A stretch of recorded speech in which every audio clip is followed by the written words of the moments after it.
You humans are terrifying. By Cowdoor23. I know people are going to call this out as bullshit, so I'll just say it right now. I am a demon. At least that's what most people would call me. The truth of what I am and where I'm from is a bit out of the understanding of corporeal beings. Suffice to say, the body I'm currently residing in is not mine. This fragile meat suit belongs to a vapid 19-year-old named Cindy. She spends most of her days doing the things you'd expect a vapid 19-year-old girl to do. At least she used to spend most of her days posing in 20 different positions before finally deciding posting that one Instagram selfie. She used to go out with her friends and jump out of her seat at the slightest of jump scares. She also used to have her friends over to the dorm room and play around with a Ouija board. To be fair to Cindy, she only did that last one once. Under normal circumstances, a Ouija board is a piece of shit. You don't get in contact with ghosts or demons or any of that sort of nonsense. This time though, Sarah, Cindy's bestie, decided to bring a friend of hers to their little summoner demon night. And this friend, who according to Cindy's memories was either named Cheryl or Cynthia, decided to bring a very special book with them. Along with many other things, this book houses a list of names that shouldn't exist anymore. One of those names is mine, and before you think it, no, I am not telling you my name. One of the few things that your human understanding of us is right is about the fact that our names are truly us. If you know our name, if you invoke it, then you have power over us, and I am not dumb enough to give a bunch of random people on the internet my name. So, somehow, someway, Cheryl has a book with our actual names in it. And Cindy had the bright idea to read my name out loud, and ask to speak to me on the Ouija board. To be honest, the Ouija board wasn't even necessary. The first time she called my name, I was listening. I was curious how after 500 years did humans know any of our names again. The last of the books were supposed to be burned and our names wiped from the annals of human knowledge so that none of my brothers and sisters would have to go through being called ever again. So I watched the girls and their little board game screaming at every answer the planchette gave. Then Cindy had to go and do the dumbest thing I could imagine someone doing. She called my name and asked me to possess her.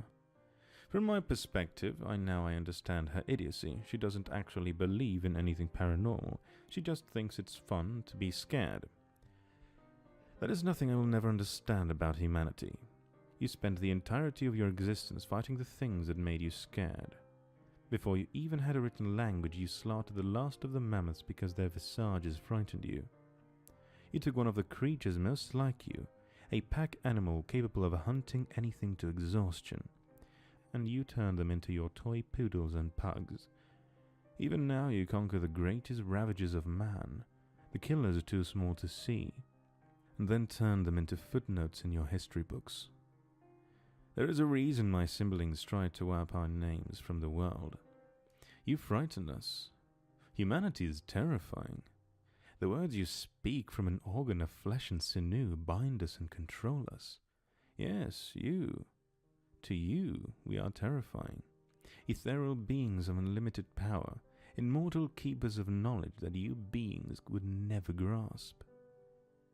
As you can imagine, the first thing I did when Cindy ordered me to possess her was to try and grab the book from Cheryl. It somehow had my name in it, and I wanted to keep any of you meatbags from calling me again.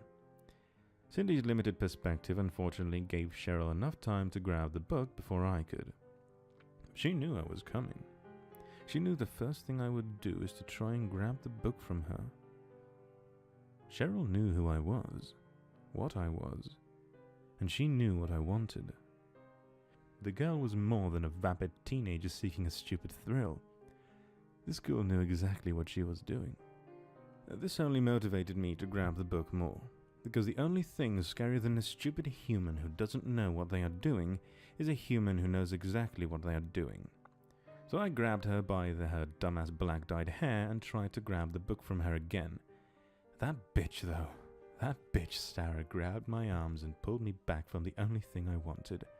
Her and her two other ones held me down until the campus security arrived to haul me off to some cell made of iron and steel, where I was transferred to another cell of white paint and shoes with no shoelaces, supposedly so the patients can't hurt themselves. Sunny Acres Mental Hospital. Don't be fooled by the name, this place is a prison. They dull my senses with medication and make me question my purpose with inane questions about how I'm feeling, asking me why I'm so angry all of the time. They don't listen, of course, because if they did, they would know exactly what I want and understand my anger. They write down what I say and force-feed me pills to dull my thinking. But time has passed, and the more time passes, the more Cindy's memories become my own. And with these memories come knowledge of how your world works. So I used this body that no longer belongs to Cindy, and I paid one of the nurses to use their phone. I did this for 2 reasons. One reason is to let all of humanity know how terrifying and disgusting you all are. You conquer this world one step at a time and invent horrors to scare yourself with because you have already destroyed everything that terrified you. You put everything that used the dark as a weapon and put it under a spotlight so you can laugh at how ridiculous it looks under the light.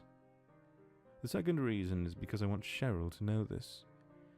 Every day I remember more and more of the person Cindy is. Every day I imitate her better and better. Every day the doctors believe my imitation more and more. I am forever Cheryl, and all I have is time. At some point I will get out of this whitewashed prison, and when I do, I'm coming for you.